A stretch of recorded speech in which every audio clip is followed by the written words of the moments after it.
আসসালামু আলাইকুম ওয়া রাহমাতুল্লাহি ওয়া বারাকাতুহু।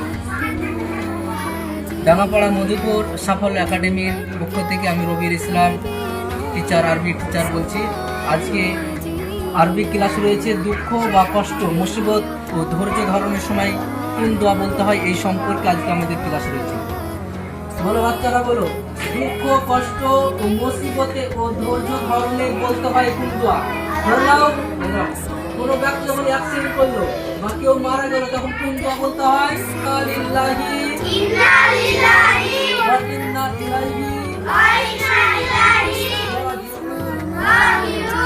নিশ্চয় আমরা আল্লাহর জন্য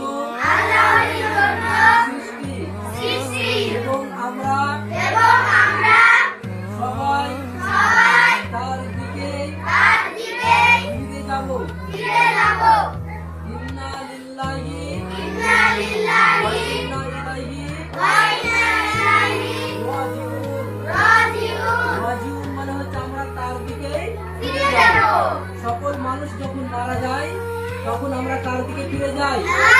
আল্লাহ তাআলার নিকটে আমরা ফিরে যাই। মহান আল্লাহ তাআলাই আমাদেরকে সৃষ্টি করেছেন এবং তার দিকে আমরা